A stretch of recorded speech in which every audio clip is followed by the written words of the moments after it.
Day is the day that we specifically take time to celebrate, rejoice, and remember that Jesus is alive, that he is the risen Lord Jesus, that he did not stay dead, that he defeated death and came back to life, that we can be certain that God has the victory and that the devil has no grip on my future because Jesus wins. What a day to celebrate the fact that Jesus is alive. And I would be remiss if tonight we didn't talk about that, if we didn't talk about the direct impact that Jesus being alive has on our lives today and the fact that the Holy Spirit is active in our lives today. So we're going to share about the things that Jesus has done.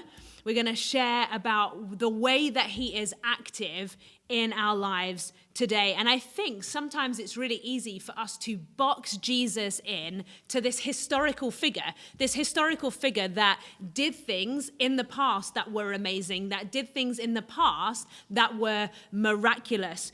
But I know, and my guest this evening knows, that this isn't true, that he is very much active today in our lives and in the lives of millions of Christians around the world. So this evening, joining me at the table is Danny. Hello. Hello, Danny. How are we? Thank you so much for joining us this evening.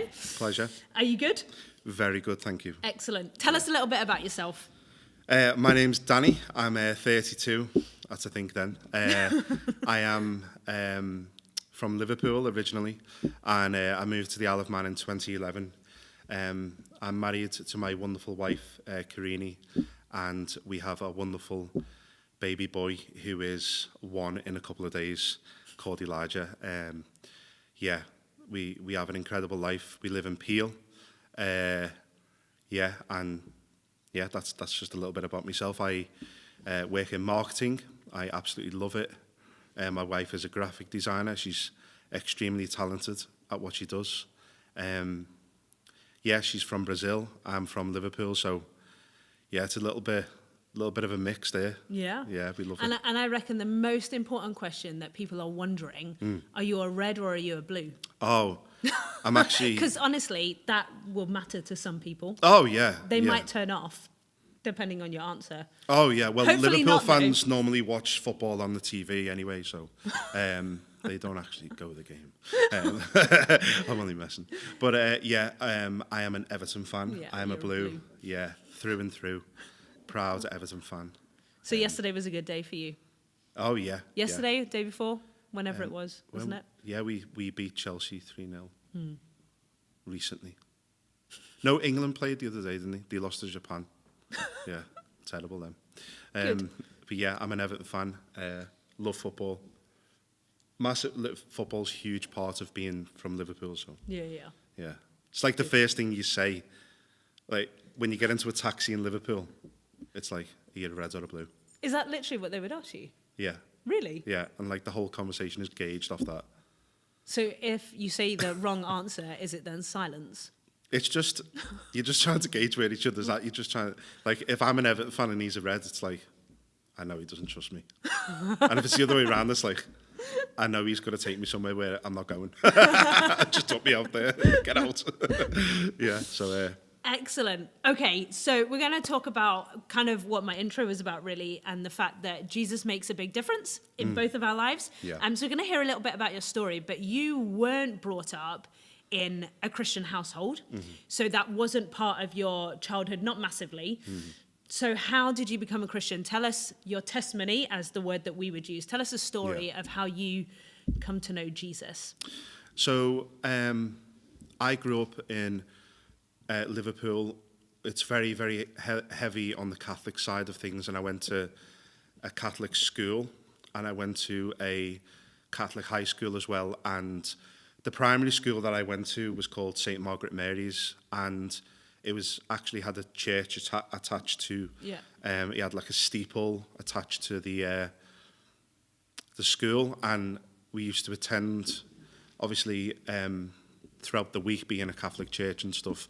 But I used to attend with my grandmother on a Sunday a lot throughout my childhood, and you know, my grandma was she was quite into church. She was very passionate, but yeah, like I never, like growing up as a kid, I never really engaged. It was a very, I was just a spectator really in church growing up. And I watched my nan do, you know, all of the things. She liked to light a candle for people that she had lost, and she'd like to go forward for communion. So I observed quite a lot of that growing up, but yeah, I didn't really see any of that outside of a church. It was like we went to church, we did church things, and then that was kind of it. There was nothing in between Sundays, if that makes sense. You know, nothing at home or any of that. So then we fast forward a huge chunk of your life, and you end up on the Isle of Man. Yeah. And then that's kind of almost where your faith journey begins, reluctantly. Is that right? Yeah, I'd say so. So for me, you know, I attended church with my grandma, and I think I stopped going around halfway through high school, so around 14, 15, and I moved to the Isle of Man when I was 18, so there was kind of a few years there where I went. But if I look back on my whole life before I became a Christian, I was never really searching anyway. Yeah. You know, I didn't have a problem with going to church, but it was mainly, I would hear about stories of the past and Jesus in a past tense way. I would never hear about anything that was happening now. And moved to the Isle of Man in 2011. Met Dean, who will be watching tonight, who is my best mate. He's a great lad. And me and Dean for a few years, in 2011, 2012 and 2013, you know, we just became best friends, and we became work colleagues as well. We worked together, literally lived in each other's pockets. We did everything but live with each other. But we actually got to live with each other in COVID, which was hilarious. And we were like, we've ticked the box, which is quite funny. But Dean, Dean's a wonderful person. He quickly, Dean showed me something which I'd never really had, which was sort of unconditional friendship, unconditional love. And Dean, in October 2013, he just started to change quite a bit, in a very good way, but it was just quite alien to me. You know, he stopped, you know, drinking a lot in our friendship group, and he stopped like going clubbing and partying, and just with how he sort of carried himself. Really, he was quite. You could tell. Do you know when you're spending a lot of time with someone, and there's just a switch in them, isn't it? Not even just their external behaviour, but there's something about them that's now different, right? Yeah, but it was for Dean. It was like so noticeable. And the thing is, right? It wasn't like he was, you know, a terrible person or something like that. Before he became a Christian, he was a belter. Yeah. You know what I mean? I loved him to bits, but him becoming a Christian just enhanced all of his qualities that he already had in his personality. Yeah. Plus, he started talking about faith a lot, started talking about church and all that kind of stuff. And so I worked with, as I said, I worked with Dean at the time, and we were spending a lot of time together. And I noticed a big change in him, so I kind of like pulled him aside one day, and I was like, "What's going on? Like, this is mad. What is happening? You know, there's a big change in you." And he said, "You know, I've met Jesus." And I respected him at the time. I said, "Mate, you know, I love it. Fairs, but it's not for me." So I basically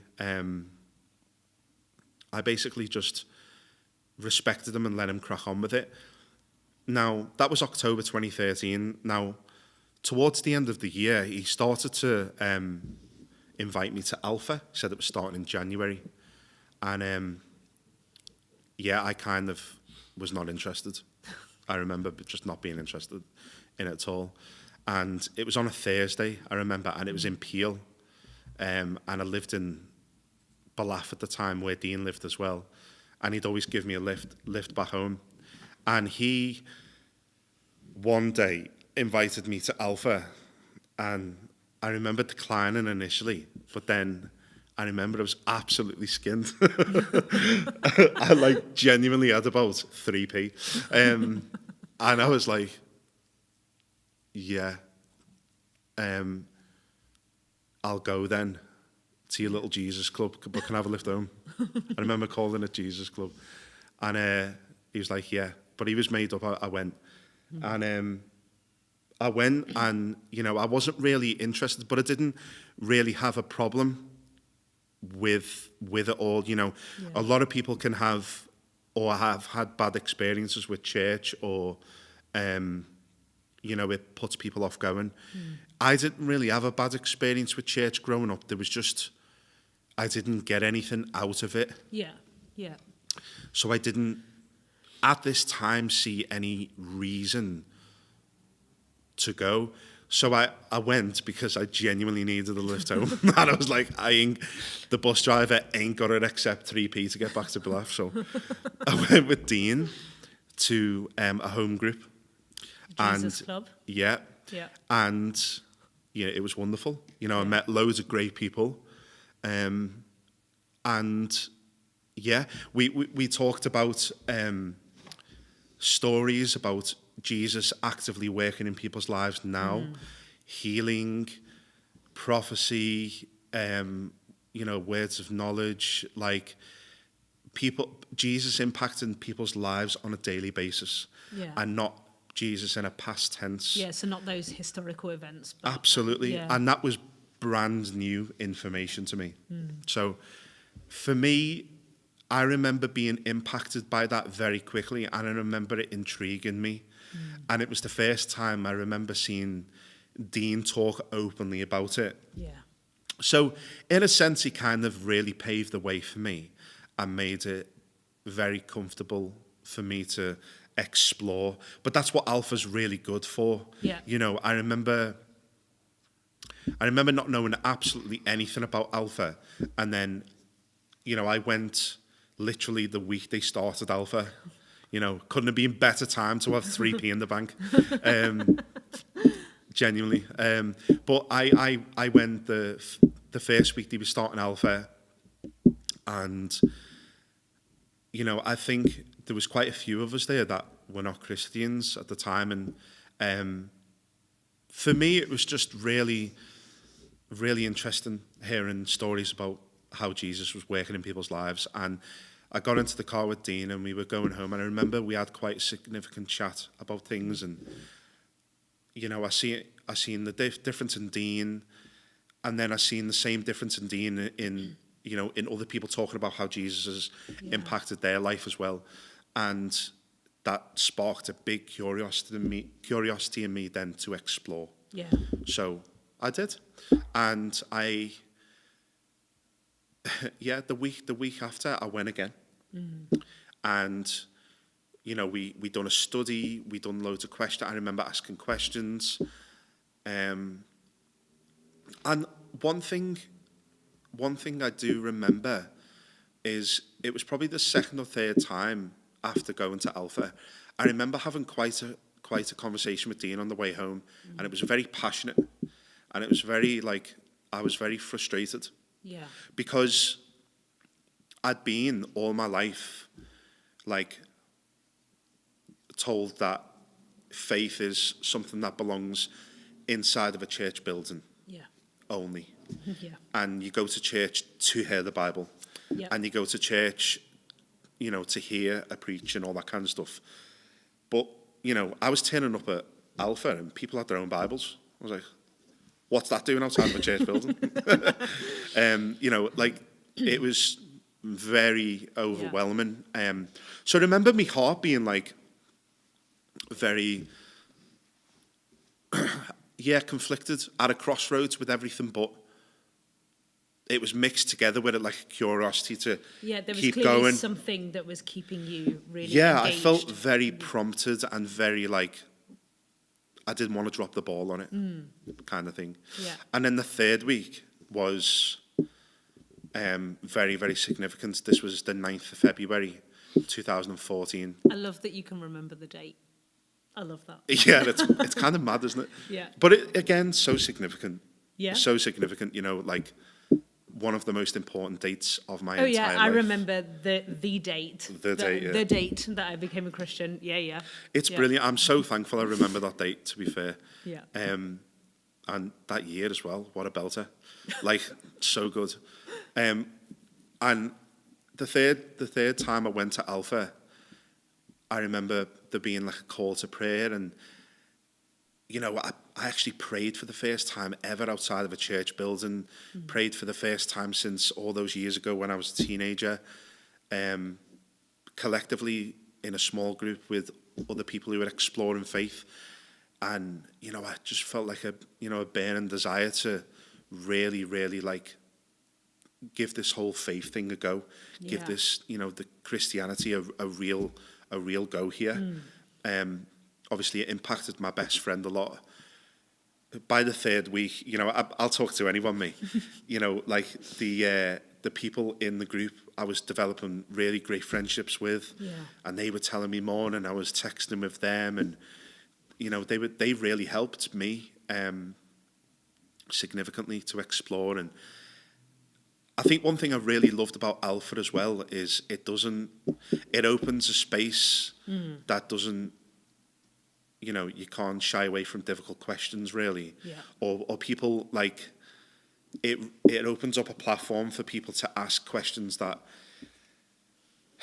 like they've had on the heart for years, but they're too scared to voice, or they don't have a space to voice them. Yeah. And Alpha was that for me. Yeah. And that was the start of me really asking questions where I'd be like, what about this though? And what about that? And, you know, Yeah. you look at the world and the injustice in the world and how people struggle to start a faith because of stuff that happens in the world. Yeah. How do you overlook that and, you know, see who Jesus is? Yeah, yeah, You know, absolutely. that was questions I asked, stuff like that. And they're 'cause- really valid questions. They're valid questions for Christians to ask, aren't they? Yeah. Actually, as we develop our relationship with God. Yeah.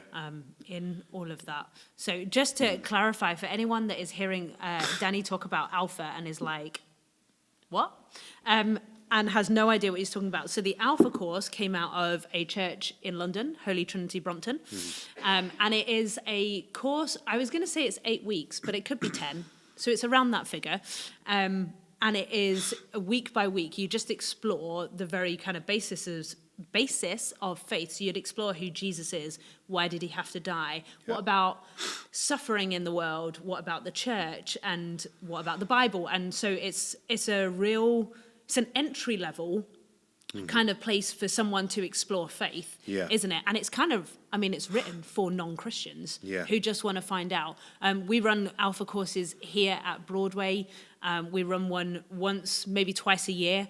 And so clearly a significant part for you. Yeah. And if you have no idea, look up the Alpha course. You'll find a ton of material on all of that. And just as I'm talking, before we go back to Danny, I forgot to mention earlier that if you want to join the conversation, of which I'm hoping, now that you have well and truly brought up Dean, that he's got some good juicy questions to ask you, then you can join that by the number on your screen, 07624 566 261, or you can put it on the chat on YouTube, and then the team will pass those questions to me. So do join in our conversation, ask questions, or even throw a thought out, and we'll add that in where possible. Yeah. Sorry, you were talking, so you've become a Christian Yeah. at Alpha on the third week. Yeah. You continue to do Alpha, I would assume. Yeah. And you finished the course. whole course, yeah. Then what happened for you? Kind of what was that process of you really beginning to engage with God? Because at the very beginning of your faith, you asked God a really kind of big question. Well, to you, it was like a huge question, wasn't it? Yeah. About him trying to be active and show you who he was. Do you want to talk about that little miracle? I'm going to call it Absolutely. a miracle because I think it's No, it absolutely it's is. wicked. It's so wicked. Yeah, it's unbelievable. And I will say this in the story as well, but this was, for me, an incredible thing that happened to me personally. Yeah. which set the bar of faith, high. Yeah. Yeah, it really like gave me a kickstart in my faith. Like it set the bar for me believing in Jesus, high instantly. So it took me to a good level to be like, wow, if you would work in me like that, Lord, really, So, yeah, I got saved on the 9th of Feb, went home that night, and throughout the last couple of weeks, people have been speaking about how Jesus has worked miracles in their lives and, seeing miracles and, being impacted heavily. So I thought, I'm going to ask. I thought I'd ask, and I just said, Lord, please, speak to me, show me something that would show me that you're there. I'm putting myself out here to believe in you, to follow you, to give it a go. Can you show me a little small miracle? Like, it doesn't have to be public, just something very, very small. It's hilarious, this. So the day after, so I smoked cigarettes at the time, and yeah, I always looked so stupid when I was smoking. I was just so unnatural. Like, the reason why I started smoking one day is genuinely, this isn't a word of a lie, right? My first job on the Isle of Man, and was working in KFC, right? And I loved it. It was a great job, and I was there for about a year. But one day there was about 2 of us in, and I was so stressed, and I was just like, started like for no reason. So that happened. Smoked for 2 years before I got saved, and I woke up the morning after I got saved, and I went downstairs, went into the back garden, tried to light my cigarette, and it wouldn't light. And it literally worked the night before. So I just thought, whatever, I'll go. Got a shower, got ready. Dean's outside in his very roadworthy car. Not roadworthy, absolutely. Genuinely. Death trap. Sorry? Death trap? Robot Wars. Honestly, the best thing about that car was the fact that it had 4 wheels, I think. Yeah, death trap. No.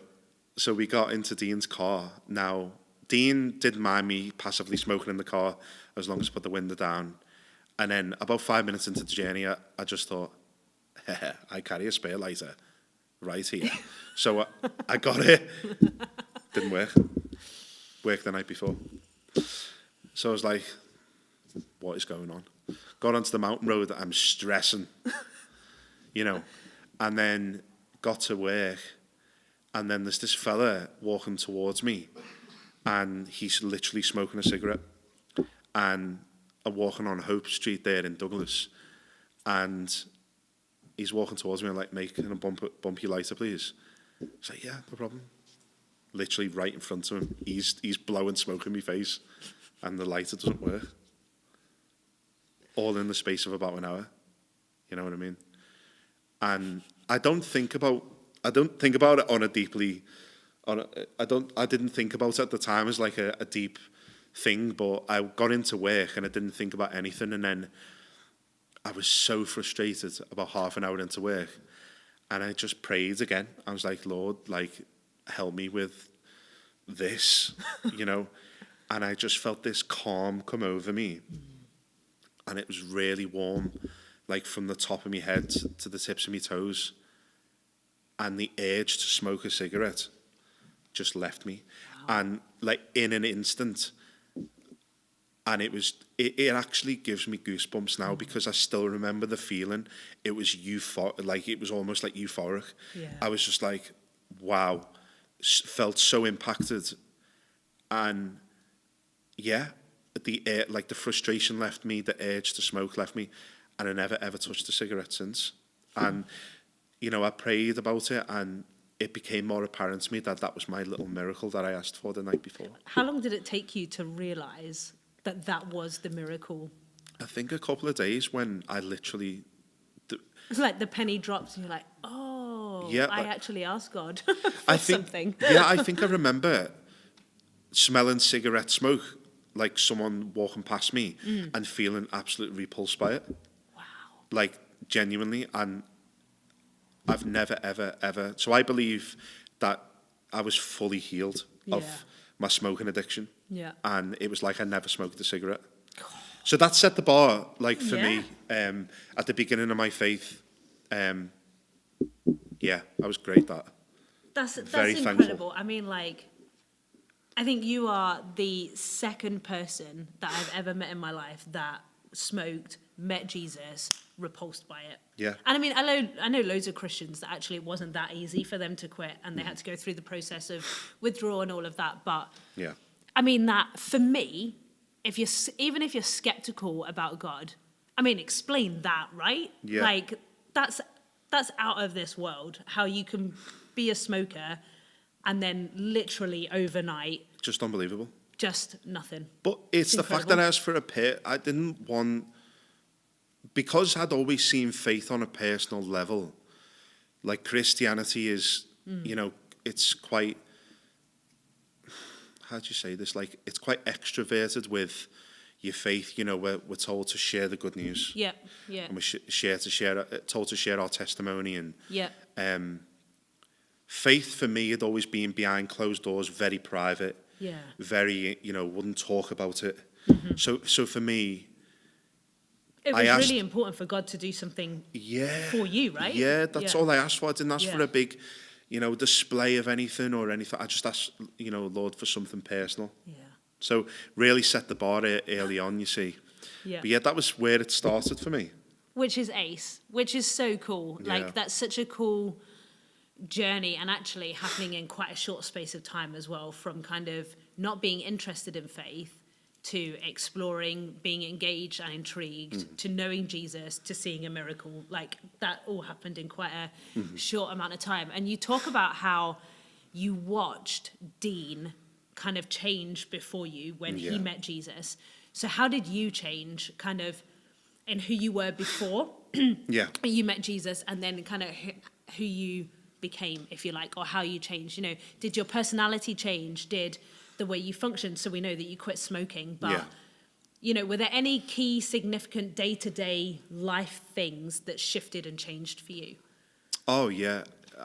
You know, every day I was being transformed from the inside out, and I could really, really feel it.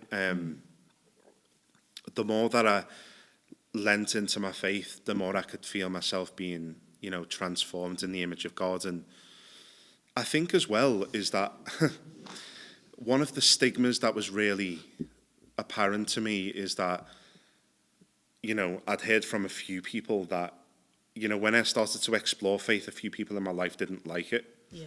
A few friends, a few family members didn't like it at all. And I never meant for that. I never, you know, as far as I'm concerned, I was just trying to live my life. When I look back from a bird's eye view on my life, I kind of was just trying to find my way, because, you know, I did struggle with confidence as a person growing up. I really did. I was very extroverted, but I found comfort in, you know, making people laugh and, you know, having fun with people and stuff like that. But really, my confidence as a young man was not very good. I think that was probably down to my childhood wasn't the greatest. I didn't have a great childhood. I had moments which were wonderful, but I didn't have a great childhood. And I think, you know, that really impacted me growing up. And I know that became more apparent the more I got into my 20s, of how not having a great childhood can, you know, really knock your confidence, can delay your development as a man. Because naturally as a man, you know, you pick up, you know, bigger shoes. You know, you walk into more things, and you know, I didn't do that when I was meant to do it. I was very underdeveloped, I think, because of, you know, my childhood, I guess. Yeah, so I basically didn't have much confidence as a person, and the more I explored my faith, Jesus was just renewing me, and I was working through a lot of things that I really struggled with as a young man, a young boy, a young person. Parental figures and stuff like that.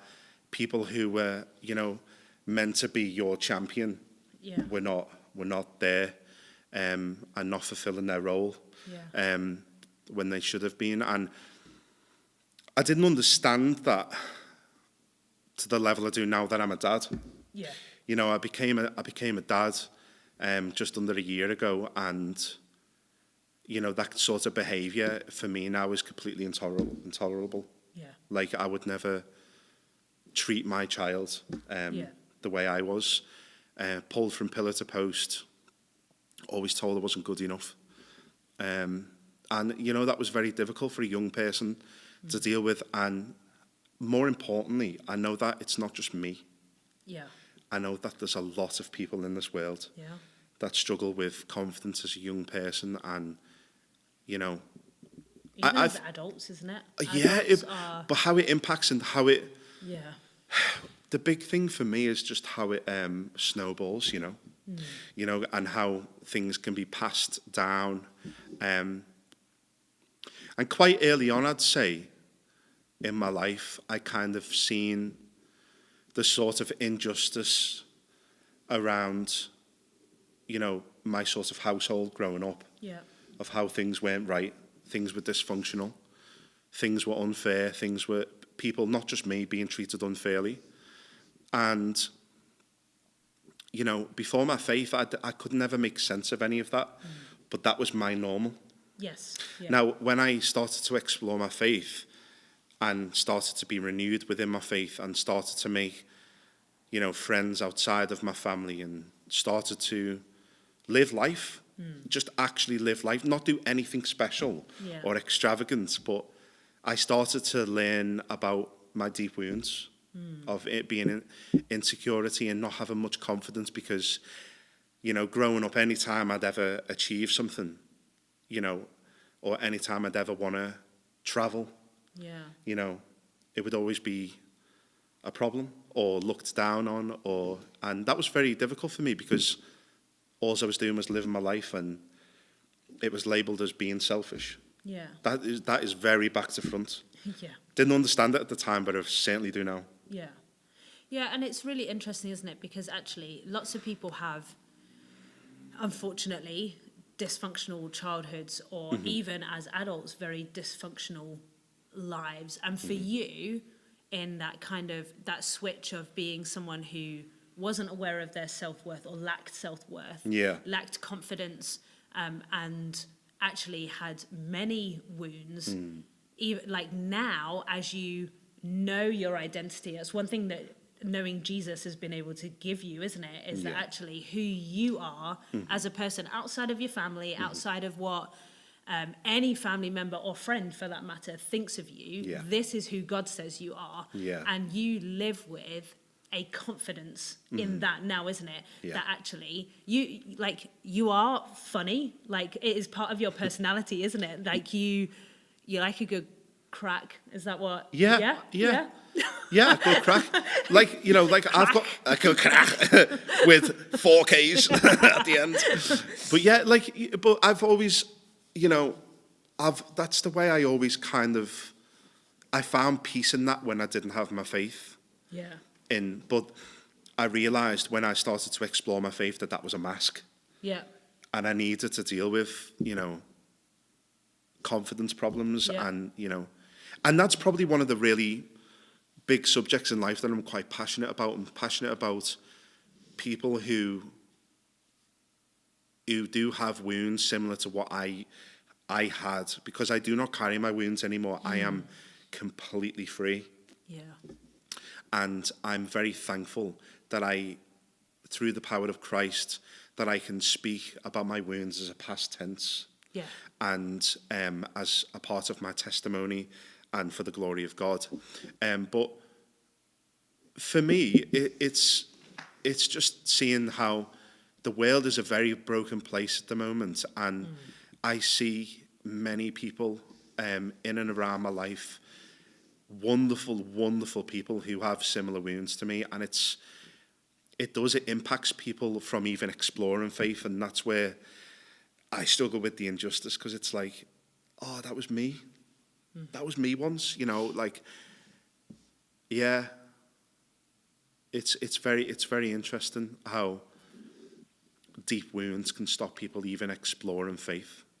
Yeah, it makes me think then how important it was for Dean to set an example for you. Because actually, without him, who knows if you would ever have found faith, if you would ever have even thought to explore. Yeah. Which means for those of us who are Christians and you have non-Christian friends, actually this is why it's important. And I think it's important no matter whether you know what someone's life is like, whether you know what their childhood was like or not. Actually, that's irrelevant. We should be always ready. The Bible talks about always be ready to give a reason for the hope that you have with gentleness, isn't it? And actually, it's about sharing our faith and being that example that Jesus is to us and we have met and we know, because Dean was that for you. If Dean had never had been bold enough to go, you're not having a lift unless you come to my Jesus club, then, like, do you know what I mean? Like, if he had never gone there, if he had never been bold enough to just be open about what had happened to him, you might not be here.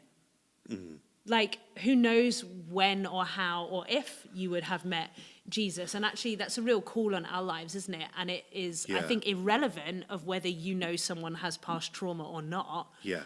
Actually, the power of friendship, the power of just loving the people around you and being the example of Christ is it's vital, isn't it? But that can impact people. You don't have to sit down with somebody and, what I love about life is that everyone that you talk to is at a completely different place. Some people are exploring, some people want to explore, some people are thinking about exploring, some people are not interested. Or some people have explored. But and that's the kind of wonderful thing. I look back at when I first became a Christian, it wasn't even on my radar, and I was impacted by my best friend, and that's just a little seed, which but for that sort of for 2014, that was an interesting time. That year was great. I was making loads of new friends, developing in my faith. I started to play in church. I started to sing for the first time really in my life. I'd always struggled to sing, have the confidence to, because I realised that my confidence was just shot to pieces because of the past. But guitar playing was something that me and my dad shared, and my granddad, and I sort of fused them two together and become a worship leader, and I was very, very thankful for that. I get to use those gifts to glorify Jesus. So I started to do that, and throughout the next couple of years, life was very rosy. Like meeting loads of new people. I was traveling to do sort of evangelism things all over the world. Went to South Africa, went to Brazil, different parts of Europe. I absolutely loved it. It was great. And then I think this is really important, Emma, to talk about, because what a lot of people from the outside looking in who are not Christians think their life is rosy. They go to church, they're happy clappy, they're always happy. No, we are ordinary people. Yeah, for sure. Trying our best. Trying to live our best lives. But because of who Jesus is, right? Exactly. Like that's all it is. Nothing of my own accord. Yeah. And that was very apparent to me, because life was great, and I had a few struggles in the first couple of years. My mother, she never really liked the fact that I was going to church. She never really liked the fact that I was meeting new people, new friends, and spending a lot of time out the house. This caused me a lot of clashes, which was very difficult. But that was really my only issue, really. But that I realised very quickly that wasn't my issue. That was an insecurity in her, that she didn't like the fact that I was spending my time elsewhere. But I was impacted by that initially because it's your mother. But again, I have to start living my life, and if you can't understand that, then I realised that the issue was very quickly. I realised the issue was with her, not me. Yeah. And yes, in 2016, I had a life-changing thing happen to me and my sister, and that was a car crash, and it was terrible. It was the 2nd of June 2016, and we were coming up to the mountain road through Thalty Will in Sulby, and it was like the clearest day of the year, not a cloud in the sky. My sister was on an early in work, and I was on an early doing a contract for a bank at the time, and I got onto Thalty Will coming up to Halewoods Rise, and there was 2 bikes coming up behind us. And I remember leaning over to my sister and being like, wow, Emily, look at them, they're flying. And she acknowledged it as well, and literally a split second later, one of them just piled into the back of me. And it was, it was a horrendous moment. Very, very, very, shocking. I remember this almighty bang, being covered in glass and shrapnel. My initial thing was to control the car, because my car the back end of it kind of skidded outwards because he hit me that hard. He was doing 150 mile an hour. It was in Manchester Evening News, it was in Bolton News, it was in, it made all national news in the UK. It's just a horrendous time. Yeah, he didn't survive. No, he died instantly. Yeah. So very, very sad. But I jumped over my sister to protect her from all the shrapnel, because it was just, we had a couple of seconds to react, and it was just a very, very, very difficult time. That, it was just a life-changing moment, and I'd been a Christian for 2 years at this point, year and a half. So it was my first big challenge now with the faith. Very, very lucky my sister survived. Very, very lucky that I survived. Very sad about the guy. We dealt with that. Me and my sister had our own struggles with that, and we both dealt with it individually. And, at different times we tried to help each other. And, I felt guilt for a long time. I carried the guilt because I was the driver, and I was, I'm the eldest sibling there, so I felt like that was a hard thing to deal with, because, Emily didn't do anything wrong. And neither did you. No, I know that. And neither did you. But it took me two and a bit years to. Yeah, because that's the journey, isn't it? Yeah. That you then go on. And a lot of people expected me to just get over it because I was a Christian, and put that expectation, lean into your faith will save you, and all that kind of stuff. And I'm like, but bad things still happen to good people. Yeah, and and people need to understand that Christians are literally ordinary people. Humans. We're Human humans beings. with all the same feelings. Same feelings, same insecurities, same life difficulties every day. Yeah. And, I kind of realised that quite quickly, how vulnerable I was. And it's not like I felt like because I had Jesus in my life, I was kind of this sort of, I was sort of divinely protected from everything that was going to happen. Yeah. It was never that. It was just, I was so close to dying. So close. But very, very, very, very lucky to not. Yeah. And we lived to tell the tale. And that broke me, seeing the impact on my sister and obviously the guy dying. But, I was built back up with my faith. Yeah. And it really, I was in a million pieces after that, and Jesus restored me again over time. And it was very evident in how he was working in and around my life.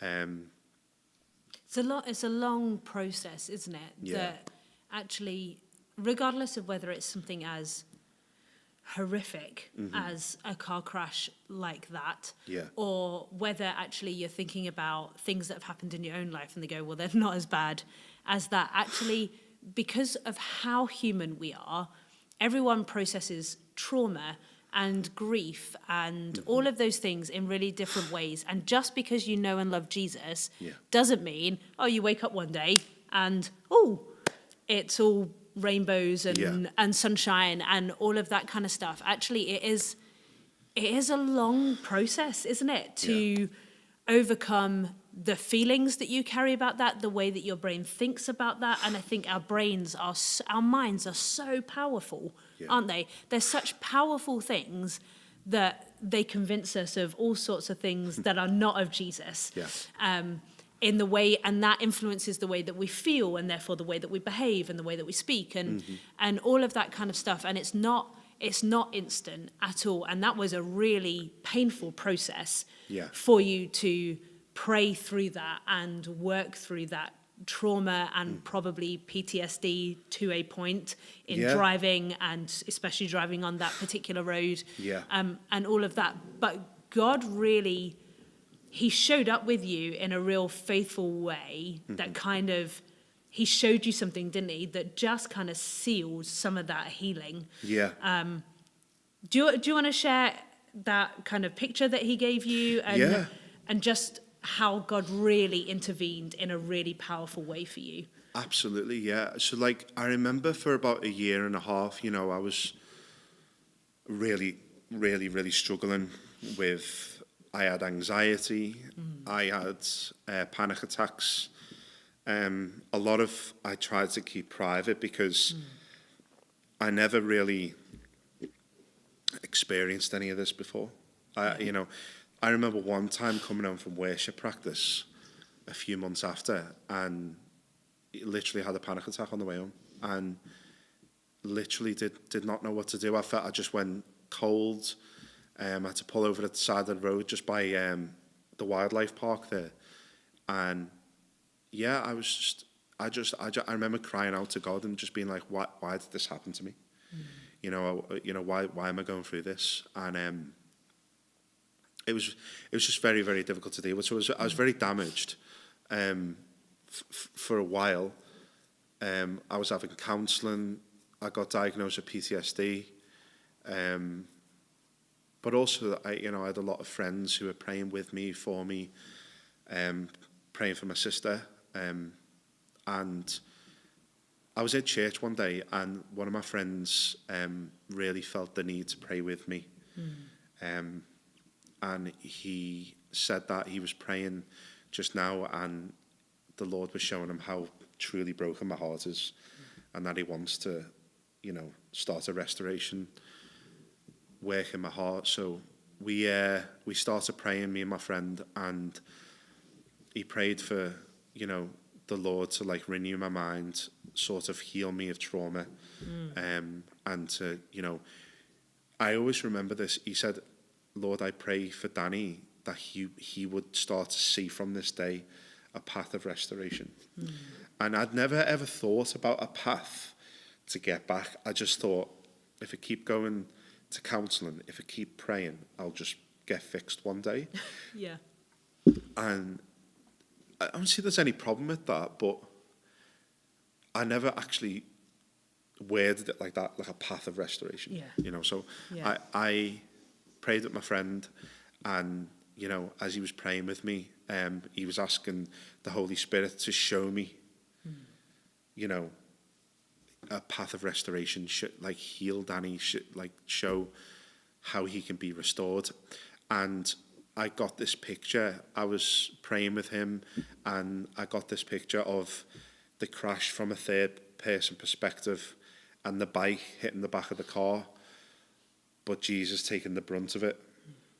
Because I remember speaking to the police afterwards, and like I was immediately in shock. I remember one of the policemen trying to talk to me, and I was literally looking at his mouth, and I could not hear him. Yeah.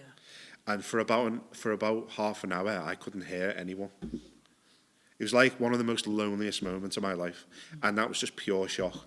Yeah. And before we were put into the ambulance, thankfully we were physically, apart from whiplash, you know, unscathed. Really, Yeah. very, very lucky. But I remember speaking to the police officer and him being like, I do not understand how that guy did not come through the windscreen. Like, I didn't understand it. And, you know, no one hits the back of the car at 150 mile an hour and doesn't, like, kill the drivers. Yeah. Like, or the driver or the passenger. Yeah. And absolutely, you know, don't even want to think about it if someone was in the back seat, because Yeah. that's exactly where the roof was creased to, was my headrest. It was inches away from death, inches. And praying with my friend, you know, I got a picture of Jesus being in the back seat, you know, with his arms out. And that was him, you know, taking the brunt for me.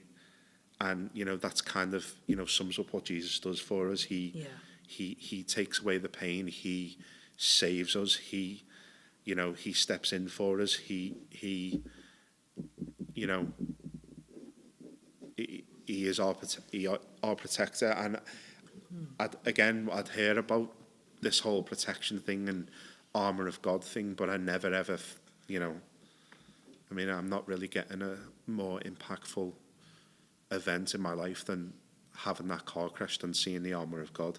Yeah. That day, me and my sister, we're 1,000,000% divinely protected by Jesus. And I will carry that for the rest of my life, and it will be something I will share with my boy. And, you know, it was another faith, massive jump in faith, like, wow, like, literally, you know, Jesus saved me from the grip of death. Yeah. You know, me and my sister. It's so powerful. And actually what I really love about that story is, and both of us, we've probably got tons of stories where we can talk about how Jesus has intervened in our life in a really powerful way, whether that's by showing us a picture and taking us on that journey or changing things instantly. And I think what's really interesting about your story is that some really traumatic things have happened throughout your life, really. Yeah. And, okay, you managed to quit smoking like that. And that was a miracle that God decided, actually, in this moment, I'm going to perform.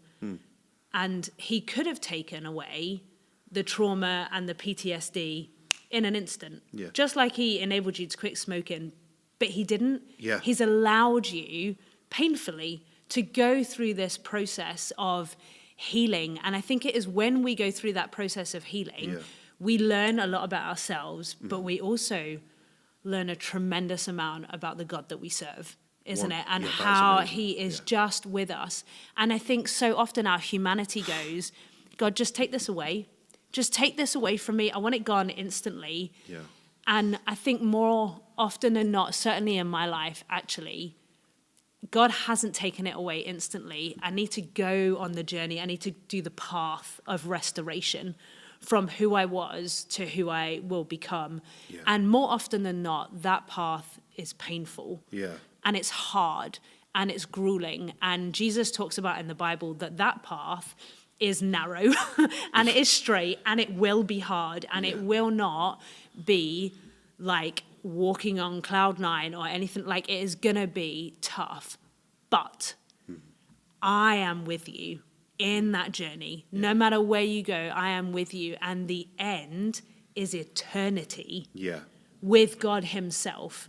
And so, yes, being a Christian, it's hard. It's really hard. It's so joyful and so lovely. And we get to experience the amazing power of who God is. Yeah. And it's also really hard. And both of those things exist together. And I think we experience the joy and the love of God and the hardship of life. And they coexist, I would say, a lot of the time. Those two things coexist. And actually that's just life, isn't it? Yeah. That's how it goes. Yeah, absolutely, Emma. Honestly, you absolutely summed it up to a T. And just on that, I think there were times in my life when I was, a child and I was vulnerable, and the people who should have protected me and been my voice, and, should have been proud of me, should have loved me unconditionally. Yeah. Didn't. And that was a chapter in my life as a child that I had no one to fight my corner. And, I think that's why I strongly feel, I feel like that's why I so strongly feel, I haven't worded that right, sorry. I feel that's why I feel so strongly about injustice. Yeah. Third time lucky.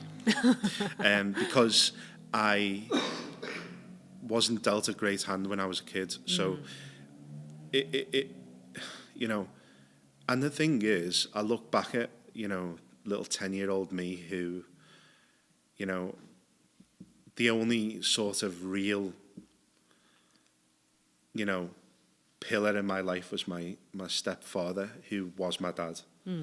And he was an unbelievable man, and loved me and was proud of me. And like every time I achieved something as a kid, from, passing a guitar lesson to kicking a football in the back of a net to passing an exam in work, he was proud of me. And I'll always be thankful for my dad. What a wonderful, wonderful man. The way he showed love, he set the standard for me. So my dad showed me, was the only one who showed me love like Jesus before I knew Jesus' love. Yeah. He showed me the Father's love, which is God unconditionally loving a person and not expecting anything in return. Yeah. And that's what my dad did for me. And that's exactly what I'm going to do, but I've actively been doing this with my boy Elijah. That I will have a conversation. I'll try not to get too emotional, but I will have a conversation with him when I'm older. When he's older. I'm already old. 32, look 42, but feel 52. You're the youngest person in the room. It's okay. Oh, that's laughing then, isn't it? But yeah, the way Darren showed me love, because Darren was my stepdad. He came along when I was 2. And, other people were not filling their parental role in loving unconditionally. And that is a real shame. And Darren, my stepfather, my dad, came along and loved me like, I'm one of 4. And there was never, ever a moment where he never made me feel any different to those other kids. Yeah.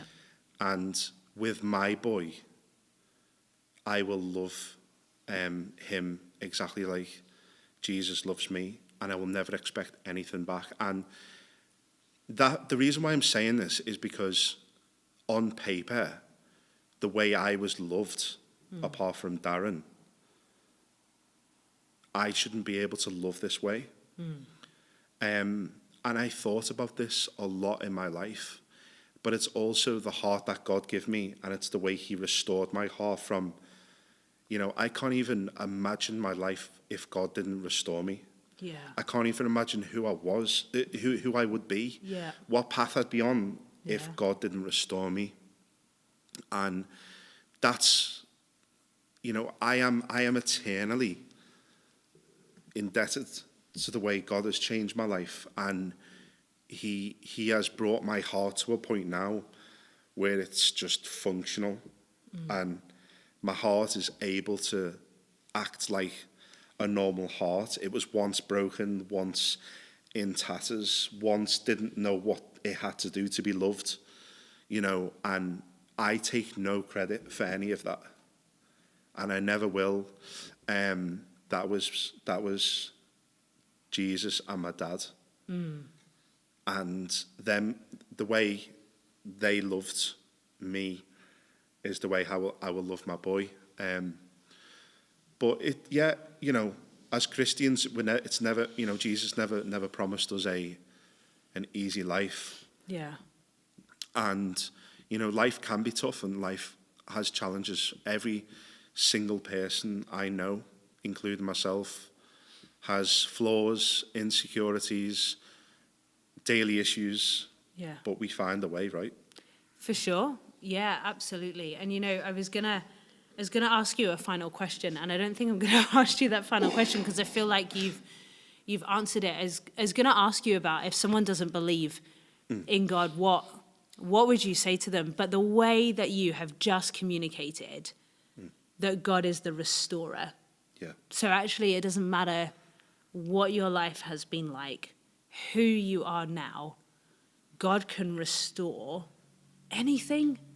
The most broken of things. God is the restorer and the giver of love. That is so innate to his character and to who he is. And we can both testify and say that actually, if you have never experienced God's love, ask him. Yeah. Find a way, whether that's to turn up to a church, whether that is to speak to a Christian friend, whether that's just to go directly to the source, that is God himself, and ask him to show you his love, because he'll show up in one way, shape or form. And it could be this really big, overwhelming experience, or it could be this stillness, this peace that is like no other. Yeah. And that is the presence of God.